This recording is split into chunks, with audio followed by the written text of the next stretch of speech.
4장 43절부터 54절 말씀.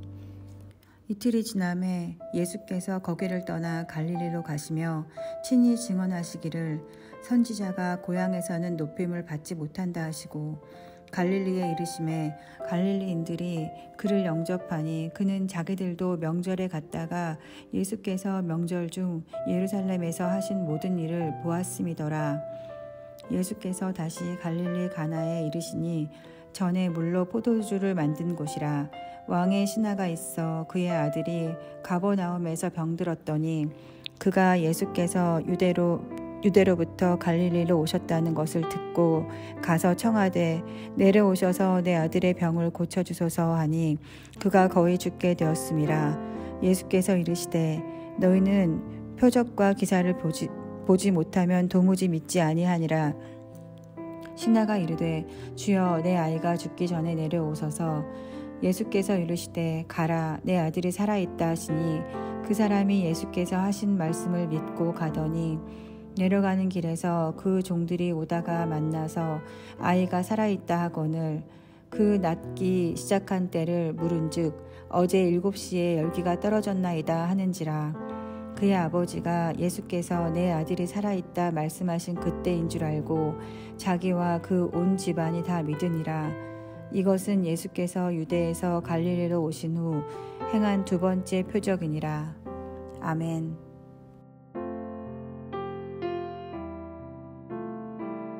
함께 기도하겠습니다. 하나님, 우리에게 말씀을 허락하시고 또 그 말씀을 통하여 우리 하나님을 믿게 하신 은혜 감사합니다. 하나님, 온전한 말씀에, 그 온전한 믿음에 그 은혜를 허락하셔서 오늘도 말씀의 온전한 믿음으로 살아갈 수 있도록 우리와 함께하여 주옵소서. 이 모든 말씀 예수님 이름으로 기도하였습니다. 아멘. 할렐루야. 우리에게 말씀을 주시고 또 그 말씀대로 살아갈 수 있는 말씀의 응답과 말씀의 성취를 허락해 주시는 우리 하나님의 이름을 높이 찬양합니다. 오늘 우리가 함께 나눌 말씀의 제목은 말씀의 믿음, 말씀의 믿음이라고 하는 제목입니다. 우리가 무엇을 믿는다고 할 때는 그 믿음의 근거가 있기 마련입니다.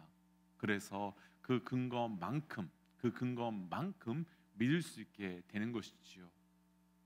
근데 사실 우리가 무엇을 믿는다 했을 때 그 근거는 시간이나 상황에 따라 변하게 되어 있습니다.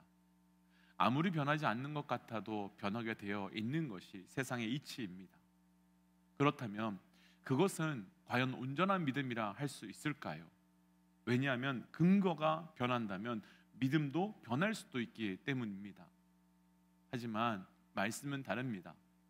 말씀은 하나님께서 주신 그때로부터 지금까지 조금도 변함이 없고 조금도 달라지지 않았습니다.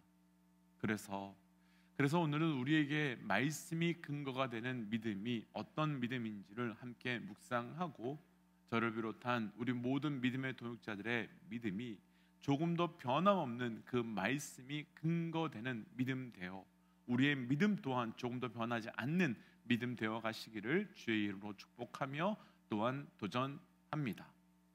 먼저 오늘 말씀의 배경을 조금 더 살펴보고 싶은데요. 본문 46절과 47절 말씀을 함께 읽어보겠습니다.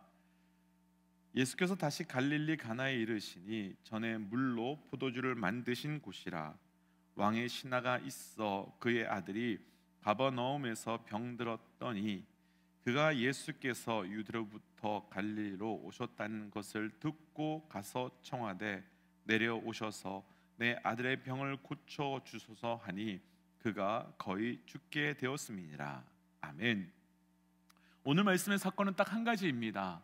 예수님께서 가나에 다시 오셨는데 그때에 자기 아들이 아주 심각한 병에 걸린 왕의 신하가 예수님께 와서 나의 아들이 병들었으니 고쳐달라라고 하는 사건, 이 하나의 사건입니다. 그런데 방금 보신 말씀에는 신하가 왜 예수님을 찾아와서 나의 아들을 고쳐달라고 하는지 그 힌트, 그 이유를 설명하는데 지금 이 가나가 예수님께서 물을 포도주로 만든 곳이다 라고 설명합니다. 그러니까 이 사람이 왜 예수님께 지금 아들을 고쳐달라고 하는지 이유가 분명한 것 같습니다. 이 사람은 예수님께서 그 혼인잔치에서 물을 포도주로 만든 기적의 사건을 들었기 때문에 그 기적으로, 또 그 기적을 행하셔서 예수님께서 죽어가고 있는 내 아들을 고쳐달라고, 살려달라고 하기 위해서 지금 예수님께 나온 것입니다. 먼저 왕의 신하의 믿음을 보며 우리 모두에게 도전하고 싶은 것이 한 가지 있습니다. 분명히 예수님께서요, 물을 포도주로 만들었다는 소식은 한두 사람에게만 흘러간 것이 아니라 많은 사람들에게 흘러갔습니다. 그리고 또 그 소식을 들은 사람들 가운데서도 분명히 힘들고 분명히 어려운 사람들이 있었을 것입니다. 하지만 정말 안타깝게도 물을 포도주로 만든 그 사건을 듣고 그 사건을 내 사건으로 만들기 위해서 예수님께 나온 사람은 오늘 말씀의 주인공인 왕의 신하, 이 한 사람밖에는 없었다는 것입니다. 대부분의 사람들은 예수님의 사건을, 예수님의 말씀을 들었음에도 불구하고 나와 상관없는 사건으로 두었고 내 사건으로 만들지 못했습니다. 하지만 적어도 이 왕의 신하, 이 한 사람만큼은 달랐습니다. 그럼 이 사람만 예수님께 나오게 된 이유가 무엇 때문이겠습니까? 사실 이 사람이 특별한 다른 사람들보다 더 힘들어서 이 사람만 예수님께 나온 것은 아닐 것입니다. 사실 조금만 상황을 생각해 본다면 완전히 반대에 가깝습니다. 왜냐하면 왕의 신하라고 하는 자리는 어떤 사람보다 많은 것을 가지고 높은 자리에 있는 사람이기 때문입니다. 그럼 객관적인 상황만 본다면 이 사람이 가장 좋은 상황인데, 그럼에도 불구하고 이 사람은 예수님이 물로 포도주를 만든 사건을 내 삶에 그대로 현실화하기 위해서, 그 사건을 동시에 내 삶에 나타나도록 하기 위해서 그 한 가지 때문에 예수님께 나아오고 있는 겁니다. 이 사건을 그대로 우리에게 적용해 보고 싶습니다. 우리도 지금 말씀 듣고 있습니다. 그리고 우리도 가나의 혼인잔치에 대한 말씀을 들었습니다. 그리고 왕의 신하는 물을 포도주로 만든 사건 하나 들었지만 사실 우리는 훨씬 더 많은 사건, 훨씬 더 많은 하나님의 일하심을 말씀을 통해 들었습니다. 그럼 적어도 나타나는 객관적인 조건을 본다면 우리가 이 왕의 신하보다 훨씬 좋거나 낫습니다. 왕의 신하도 예수님의 기적을 들었고 우리도 예수님의 기적과 하나님의 사건을 들었습니다. 그렇다면 우리는 어떠신지요? 예수님이 물로 포도주를 만들었다고 하는 그 사건을 듣고 말씀 그대로 내 사건으로 만들기 위해서 예수님께 나가고 계신지요? 아니면 들었음에도 불구하고 상관없는 사건으로 여기고 여전히 내 문제는 내가 풀고 여전히 내 삶은 내가 해결할 거라고 계신 것은 아니신지요? 찰스 스펄전이라고 하는 목사님이 하신 말씀 중에 우리 인생의 두려움의 절반은 말씀을 소홀히 여겨서 시작된 것이다 라고 말합니다. 그러니까 곧 말씀을 내 삶과 연결하지 않을 때 두려움이 시작된다는 것으로, 오늘 말씀을 통해서 도전하고 싶은 첫 번째 도전은 말씀을 내 삶의 현실의 사건으로 만들기 위해 말씀 앞에 반응하라라고 하는 도전입니다. 믿음의 도육자 여러분, 말씀 앞에 우리 반응하십시오. 그리고 말씀의 사건을 내 사건으로 만들기 위해서 말씀 앞으로 나아가십시오. 그때 그 말씀의 사건이 나의 사건, 우리의 사건이 될 줄 믿습니다. 적어도 이런 측면으로 보면 이 사람의 믿음은 대단한 믿음인데 예수님의 반응이 좀 이상합니다. 48절 말씀을 보시면 예수님의 대답이 너무 차갑습니다. 너희는 표적과 기사를 보지 않으면 나를 믿지 못하느냐? 마치 비난하듯이 말씀하십니다. 예수님께서 이렇게 말씀하시는 이유가 있는데 그 이유가 41절과 42절에 나오는데요, 함께 자막을 통해서 41절과 42절 말씀을 함께 천천히 읽어보겠습니다. 함께 읽지요. 예수의 말씀으로 말미암아 믿는 자가 더욱 많아 그 여자에게 말하되 이제 우리가 믿는 것은 내 말로 인함이 아니니 이는 우리가 친히 듣고 그가 참으로 세상의 구주신 줄을 알미라 하였더라. 아멘. 사마리아 사람들이 예수님을 영접했는데요, 이들은 기적 때문이 아닌 예수님의 말씀 때문이었다라고 합니다. 이 말씀은 오늘의 사건과 비교가 됩니다. 사마리아 사람들은 예수님의 말씀 때문에 예수님을 영접했고, 왕의 신하는 예수님의 기적 때문에 예수님께 나아갔습니다. 그런데 예수님은 기적 때문에 믿고 영접한 것에 대해서 이렇게 말씀하신 적이 있는데요, 요한복음 2장 23절과 24절입니다. 요한복음 2장 23절 24절 시작. 6월절에 예수께서 예루살렘에 계시니 많은 사람이 그의 행하시는 표적을 보고 그의 이름을 믿었으나 예수는 그의 몸을 그들에게 의탁하지 아니하셨으니 이는 친히 모든 사람을 아심이요. 아멘.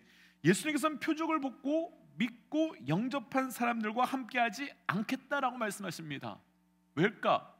왜냐하면 이 믿음은 예수님을 영접한 것이 아니라 예수님의 기적을, 예수님의 능력을 잠깐 빌리고 싶었기 때문이지요. 우리가 여기서 분명히 해야 될 것 있습니다.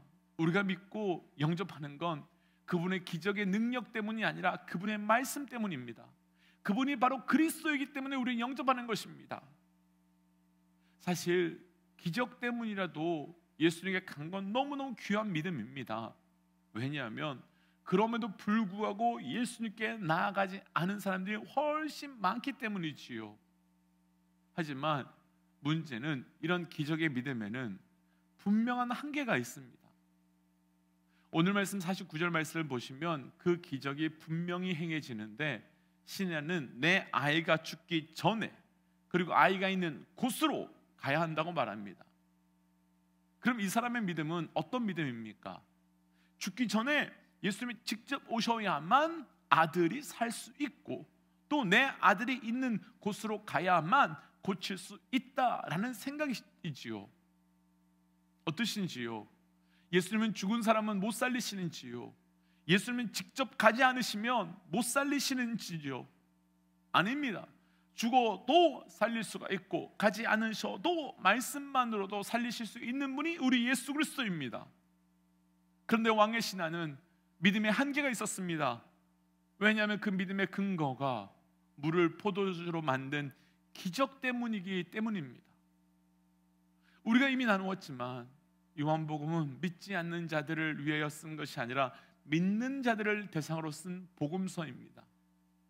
그럼 이때 요한은 믿음의 사람들에게 이제 질문하고 있는 겁니다. 너희의 믿음이 기적 때문에 믿는 믿음이냐, 아니면 너희 믿음이 예수 그리스도를 믿는 말씀의 믿음이냐, 그리고 너희의 믿음이 한계와 기준이 있느냐 아니면 없느냐, 그 질문하고 있는 겁니다. 그래서 우리 모든 믿음의 동역자들에게 도전하고 싶습니다. 우리 믿음이 기적 때문이 아닌 예수님 때문에, 그리고 예수님의 말씀 때문에 믿을 수 있는 믿음 되시기를 주의 이름으로 도전합니다. 그래서 한 개의 믿음이 아닌 말씀 그대로 내 삶의 모든 현장에서 말씀이 성취되어 가는 믿음 되시기를 도전합니다. 오늘 말씀에서는 예수님께서 이 사람의 믿음을, 기적의 믿음을 이제 다시 진짜 말씀의 믿음으로 바꾸어 주시는데요, 50절 말씀을 함께 읽어보겠습니다. 50절입니다. 예수께서 이르시되 가라, 내 아들이 살아 있다 하시니 그 사람이 예수께서 하신 말씀을 듣고 가더니, 예수께서 하신 말씀을 믿고 가더니, 신하의 고백이 갑자기 바뀌게 된 것을 보게 됩니다. 내 아들이 죽기 전에는 가지 않겠다고, 내 아들이 죽은 곳에 같이 가야 한다고 했던 사람이었는데 갑자기 그냥 갑니다. 어떻게 그냥 갈 수 있었을까요? 함께 가셔서 안수하고 기도해 주셔야 살 수 있는데 어떻게 그냥 갈 수 있는 것이었겠습니까? 그런데 말씀은 정확하게 그 이유를 보여주시는데, 50절 끝부분을 다시 한번 보시면 예수님께서 하신 말씀을 믿고라고 기록되어 있습니다. 기적 때문에 왔던 그가 예수님의 말씀을 믿고 돌아갑니다. 예수님과 함께 돌아가려 했던 그가 예수님이 주신 말씀을 들고 돌아갑니다. 상황은 분명 아이가 죽을 수밖에 없는 상황입니다. 그런데 말씀은 살아있다라고 말합니다. 지금 상황이나 환경이 바뀐 건 하나도 없이 그대로입니다. 하지만 예수님이 주신 그 말씀 붙들고 말씀과 함께 내 삶의 아픔인 아들을 향해서 갑니다. 왜냐하면 내 아이가 아픈 것이 현실이 아닌 살아있다라고 하신 말씀이 현실이고 그것을 현실로 붙들었기 때문입니다. 오늘 말씀의 제목이자 오늘 가장 나누고 싶은 말씀의 믿음은 바로 말씀을 현실로, 상황이나 환경을 현실로 인정하는 것이 아니라 말씀을 현실로 인정하는 믿음인 것입니다. 그런데 그렇게 믿고 나아갔을 때 어떤 일이 일어났습니까? 51절과 52절 말씀 보시면 내려가는 길에 종들을 만났는데 아들이 살아났다라고 말합니다. 그래서 언제 일어났냐라고 물었더니 말씀하신 그때라고 말합니다. 여기서 중요한 것이 있습니다. 믿는 그때가 아닙니다. 말씀하신 그때, 말씀하신 그때라고 말씀하고 계십니다. 짧은 사건이지만 기적의 믿음이 말씀의 믿음으로 바뀌는 중요한 사건입니다.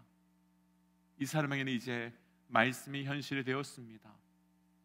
오늘 말씀 제목 그대로 주신 말씀이 내 믿음과 상관없이 내 삶에 그대로 이루어짐을 경험한 말씀의 믿음이 되었습니다.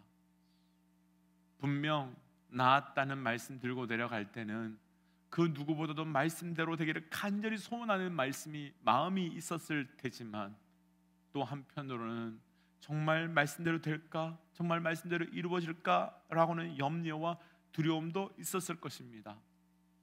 그러나 50절은 분명 이 사람이 말씀을 믿었다라고 말합니다. 그러니까 말씀을 믿어도 두렵고 말씀을 믿어도 염려될 수 있지만 염려를 붙잡지 않고 두려움을 붙잡지 않고 말씀을 믿었던 것입니다. 믿음의 동역자 여러분, 우리 모두에게 도전하고 싶습니다.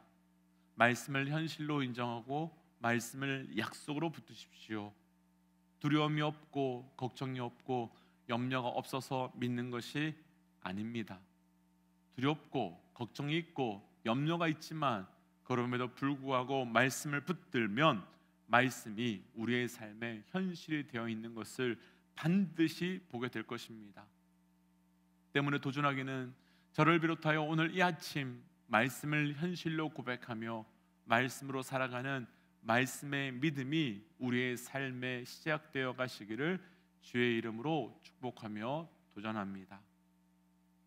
그래서 이 시간 주신 말씀을 붙들고 이렇게 기도하고 싶습니다.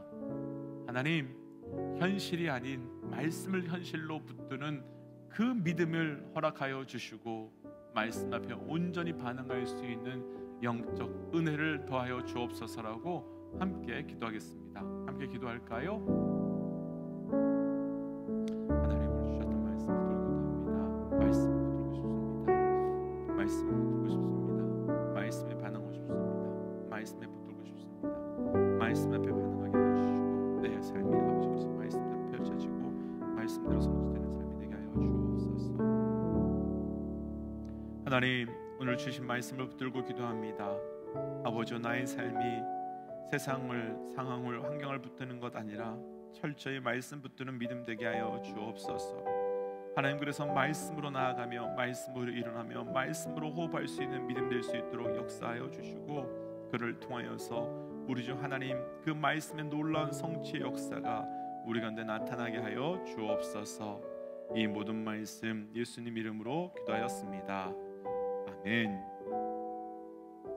성도 여러분, 말씀 있는 겁니다. 말씀을 현실로 받아들이는 겁니다. 내 눈에 보이는 것 말고 말씀 붙들고 살아가시기를 주의 이름으로 도전합니다. 함께 선포하고 삶의 자리로 또 기도의 자리로 나아가지요. 함께 선포하겠습니다. 하나님은 살아계십니다. 아멘. 승리하십시오. 함께 기도하겠습니다.